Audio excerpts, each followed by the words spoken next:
Hello दोस्तों, आज की वीडियो में स्वागत है आपका। आज की वीडियो में हम रिमेनिंग पार्ट्स को कवर करेंगे। हमारा ज्योग्राफी बुक चल रहा था क्लास 9 का और हमने 2 चैप्टर कंप्लीट कर लिए हैं और उसके एक्सरसाइज भी ख़त्म हो गया है। और इस थर्ड चैप्टर को हम स्टार्ट करेंगे ड्रेनेज को। और इसका ड्रेनेज का मतलब मैंने जलमार्ग आपको बताया था और ये चीज़ मतलब पूरी आधा लगभग कंप्लीट हो चुका है और बाकी रिमेनिंग पार्ट्स को आगे देखते हैं। और ये सब हमने अच्छे से डिस्कस कर दिया था। यहाँ पे आपको दोनों लैंग्वेजेस में बिल्कुल डिटेल वाइज समझाया जाता है। ये सब कुछ आपका कवर हो गया था। हिमालय रिवर के बारे में हम बात कर रहे थे और हिमालय रिवर के बारे में हम यहाँ से द गंगा सिस्टम भी थोड़ा बड़ा देखे थे। और उसके नीचे फिर ये मैप को मैंने आपको डिराइव किया था, अच्छे से इसको समझाया था। ये मैप आपको याद रखना पड़ेगा। इसमें इंपॉर्टेंस मैप के बारे में जान लीजिए कि इंडस नदी को और आपको गंगा रिवर, यमुना, ब्रह्मपुत्रा, ये चीज़ें आपको याद रहनी चाहिए। ब्रह्मपुत्रा, गंगा और इंडस, ये 3 चीज़ आपको महत्वपूर्ण याद रहना चाहिए। नीचे आप साउथ में 1-2 नदी याद रख सकते हैं। बेसिकली आपको ये ऊपर का ही पूछेगा जो हिमालय से निकलती है रिवर्स, ठीक। और पेनिसुलम की रिवर जो होते हैं वो पेनिसुलम में पूछेगा तो आपको मेन पेनिसुलम रिवर्स के बारे में आगे जानने को मिल जाएगा। उस तरह आप याद कर सकते हैं। तो ये मैप आपके लिए काफ़ी इंपॉर्टेंट होगा, मैप को कभी छोड़िएगा मत। और उसके बाद देखते हैं। और चलिए यहाँ से स्टार्ट करते हैं जहाँ पे हमने कल छोड़ा था। यहाँ पे सुंदरबन डेल्टा के बारे में बताया गया था। आगे देखते हैं। The length of the Ganga is over 2500 kilometre. लगभग 2500 किलोमीटर की लंबाई है गंगा रिवर की। तो ये चीज़ आप याद रख सकते हैं क्योंकि ये छोटी छोटी इंपॉर्टेंस चीज़ें अगर आप आंसर में डालते हैं तो अच्छे मार्क्स मिलने की संभावना होती है। तो ये चीज़ यहाँ पे आपको याद करनी पड़ेगी कि 2500 किलोमीटर लंबाई गंगा रिवर की होती है।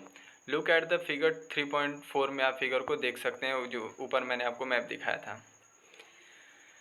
You can identify the system of drain pattern formed by the Ganga river. अब जो ड्रेन पैटर्न जो जलमार्ग गंगा रिवर द्वारा बनाया जाता है उस पैटर्न को आप पूरी तरह से इसमें समझ सकते हैं।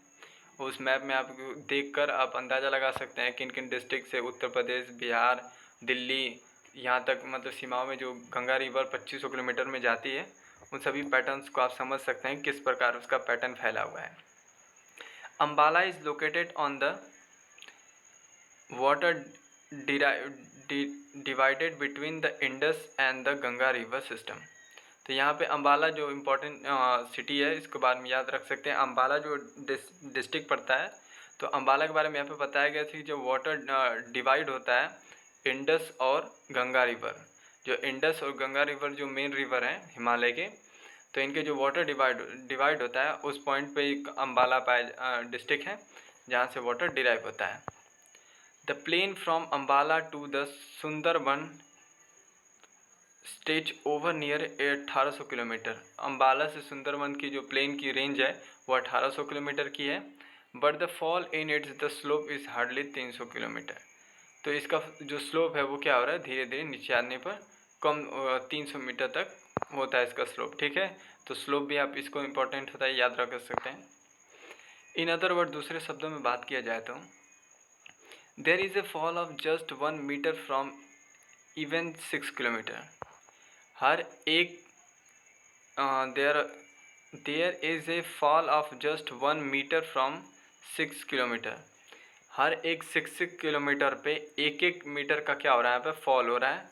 किस चीज़ का? Therefore the river develop large membranes. और यही कारण है कि रिवर का जो मेम्ब्रेन्स है वो बढ़ता जाता है क्योंकि हर 1 मीटर पे हर 6 किलोमीटर पे 1 मीटर की कमी होती जा रही है, यहाँ पे वो गिरता जा रहा है, ठीक है। आगे देखिए द ब्रह्मपुत्रा रिवर सिस्टम। तो गंगा के बारे में आपको यहाँ पे ख़त्म करते हैं और ब्रह्मपुत्रा रिवर सिस्टम के बारे में देखते हैं। The Brahmaputra river system start होता है। The Brahmaputra rise in Tibet east of the Mansarovar lake very close to the source of the Indus and the Sutlej. तो ये इंडस और सतलज के सोर्स के बिल्कुल क्लोज है। मानसरोवर जो लेक आपको मैप में देखने को मिल जाएगा, चाइना के तिब्बत में पड़ता है। वहाँ से ये ब्रह्मपुत्रा रिवर जो है वो स्टार्ट होती है, तिब्बत के रास्ते होके इंडिया की तरफ, ईस्ट की तरफ आती है, ठीक है। तो ये मैप में आप देखेंगे तो आप मैप में देखने के बाद आराम से इसको कर सकते हैं। It is slightly long than the Indus. ये इंडस नदी जो है आपकी सिंध नदी से भी ब्रह्मपुत्र नदी बड़ी है, ठीक है। And the most of its course lease outside in India, और भारत के बाहरी क्षेत्रों में जो चाइना नेपाल पड़ता है वहाँ पे ब्रह्मपुत्र नदी ज़्यादा फैली मतलब उसका रेंज है एज़ कम्पेयर टू इंडिया में। इंडिया में इसका रेंज काफ़ी कम पाया जाता है, ठीक है। तो आप ये याद कर सकते हैं कि जो ब्रह्मपुत्र नदी है वो भारत के बाहरी पड़ोसी देशों में ज़्यादा फैली हुई है, इंडिया में उसका कम देखने को मिल जाता है, ठीक है, उसके रेंज। इट फॉल, अब ये बहती कहाँ से, it fall eastward parallel to the Himalaya. ये हिमालय के ईस्टवर्ड में पैरेलली क्या होती है, फ्लो करती है। On reaching the Namcha Barwa, और यहाँ पे नमचा बरवा पे आप याद रख सकते हैं जिसका मीटर हाइट कितना है 57 मीटर, ठीक। It take a U turn and enter the India in Arunachal Pradesh, और ये कहाँ से यू टर्न लेती है, नामचा बरवा से, ठीक है। तो क्वेश्चन आ सकता है कि ब्रह्मपुत्र रिवर इंडिया में कहाँ से यू टर्न लेती है, इंडिया में कहाँ इंटर करती है। तो ये तिब्बत के रास्ते होके जब आती है हिमालय से तो नामचा बरवा से जो यू टर्न लेती है इंडिया में इंटर करती है, कहाँ पे, अरुणाचल प्रदेश में। तो ये गौरगी, जो गौरगी के बारे में हमने ऊपर बताया था, ठीक। तो ये गौरगी के माध्यम से अरुणाचल प्रदेश में इंटर करती है। और यू टर्न आप पॉइंट याद रख सकते हैं, उसकी हाइट उतनी इंपॉर्टेंट नहीं है लेकिन आप याद रख सकते हैं। आगे देखते हैं, here it is the called the Dihang and it is joined by the Dibang, ठीक है। तो ये इस पॉइंट को हम क्या बोलते हैं, डिहांग बोलते हैं, और ये ज्वाइन कहाँ पे होता है, दिबांग से, ठीक है। The Lohit Lohit and many other tributaries to the Brahmaputra in Assam, और ये रिवर्स है, ये आपके जो दिहांग है और ये दिबांग है और लोहित, ये क्या है, ट्रिब्यूटरीज हैं। और ट्रिब्यूटरीज के बारे में मैंने आपको बताया था कि कोई भी छोटी नदियाँ जब बड़ी नदियों में जाके फ्लो करके मिलती हैं तो उसी को हम क्या बोलते हैं, उस बड़ी नदी का ट्रिब्यूटरीज बोलते हैं, वो छोटी नदियाँ जो बह कर आकर मिल रही हैं। तो ये ब्रह्मपुत्र नदी जो असम में जब पहुँचती है तो उसके कुछ ट्रिब्यूटरीज आती हैं, वो ट्रिब्यूटरीज को आप याद रख सकते हैं। आगे यहाँ पे इंपॉर्टेंट चीज़ दी हुई है, डू यू नो देख लेते एक बार। ब्रह्मपुत्र इज नोन एज दसांग पो इन तिब्बत एंड जमुना इन बांग्लादेश। तो यहाँ पे ब्रह्मपुत्र का अलग अलग देश में अलग अलग नाम रखा गया, जैसे अब ब्रह्मपुत्र नदी को दसांग पो बोला जाता है तिब्बत में और जमुना बोला जाता है बांग्लादेश में, ठीक है। तो यहाँ पे यमुना नहीं है, जमुना बोला जाता है, तो इसको आप याद रख सकते हैं। अलग अलग कंट्री में अलग अलग नाम है इनका, ठीक है। अब तिब्बत की बात करते हैं यहाँ पे। In Tibet the river carry a small volume of water and less its slide its is a cold and very dry area। Tibet में क्या होता है कि ये रिवर जो थे वो बहुत कम वॉल्यूम में क्या करती है, फ्लो करती हुई आती है, और नीचे वहाँ पे पानी काफ़ी ठंडा होता है और वो वहाँ पे ड्राई एरिया तक मतलब कवर होता है।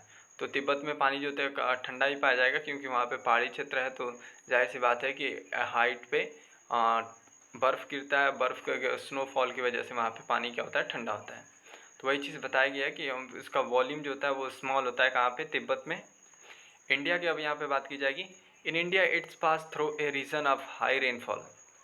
ये काफ़ी इंपॉर्टेंट बात है कि इंडिया में जब ये जिस रीजन से पास करती है ब्रह्मपुत्र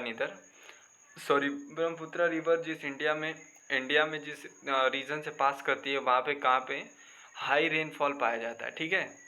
तो हाई रेनफॉल रीजन आपको याद रखना पड़ेगा, जैसे अरुणाचल पूर्वांचल क्षेत्रों के बारे में यहाँ पे बात की जा रही है, तो वहाँ पे जो इंडिया में इंटर कर रहा है तो वहाँ पे ये बताया गया, ठीक है। Here the river carry a large volume of the water and considerated amount of slide. तो यहाँ पे समझने वाली बात यही है कि जब तिब्बत में पानी था तो वो स्मॉल अमाउंट वॉल्यूम कवर कर रहा था वाटर का, और इंडिया में आके ये लार्ज वॉल्यूम अपना अमाउंट को इंक्रीज़ करता है। और ये क्यों होता है, क्योंकि इंडिया में हाई रेनफॉल इलाका में जो ये इंटर करता है। The Brahmaputra has a braided channel in its enter the length in Assam and form a many riverine island. और रिवरीज आइसलैंड के बारे में डिस्कस कर लेते हैं। रिवरीज आइसलैंड ये होता है, आइसलैंड के बारे में आप जानते होंगे कि जो समुद्र में छोटे छोटे द्वीप पाए जाते हैं उन्हें आइसलैंड बोलते हैं। तो अब यहाँ पे क्या हो रहा है कि रिवर जो है काफ़ी बड़ी बड़ी रिवर्स में देखने को आपको मिल जाएगा कि उनके भी मतलब छोटे छोटे द्वीप बन जाते हैं रिवर्स के बीचों बीच, तो उसी को रिवरीज आइसलैंड बोलते हैं। तो वही चीज़ यहाँ पे बताई जा रही है।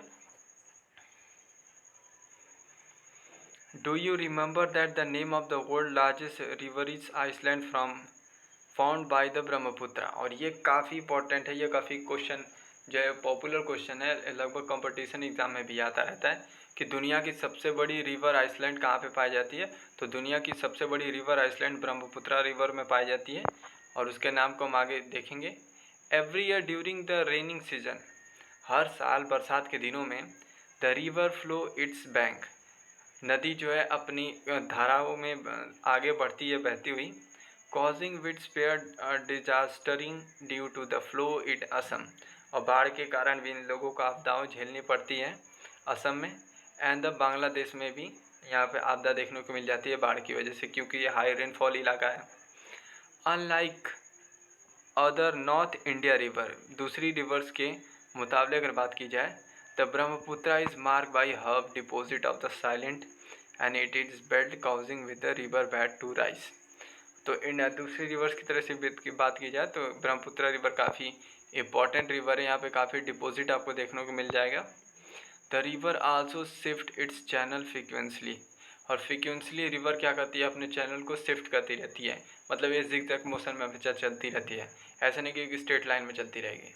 और मैंने आपको बताया भी था कि स्टेट रिवर कहाँ पे देखने को मिल जाती है, जहाँ से सोर्स, जिस वाटर सोर्स से वो फ्लो करना स्टार्ट करें, वहाँ पे स्पीड ज़्यादा होगा तो रास्ते में जितनी भी छोटी बड़ी चट्टानें पड़ेंगी वो सबको हटाकर अपना स्ट्रेट लाइन बनाती हैं, लगभग स्ट्रेट लाइन वहीं देखने को मिल जाता है। लेकिन जैसे जैसे वो दूर तक बहती हुई जाती है उनकी स्पीड कम होने लगती है। अब स्पीड कम होने की वजह से अगर बीच में कोई पहाड़ आ जाएगा तो उसे तो हटा नहीं पाएंगे, तो साइड से क्या करती हैं, यू टर्न ले लेती हैं, तो वहाँ से जिगजैग मोशन उनका स्टार्ट होता है। तो वही चीज़ यहाँ पे बताई गई है कि अपने फ्रीक्वेंसी अपने चैनल को क्या करती है, अब शिफ्ट करने लगती है इंडिया में आने के बाद, क्योंकि तिब्बत से आने के बाद इंडिया में आने के बाद तो उसकी स्पीड क्या हो गई है, कमी हो गई है।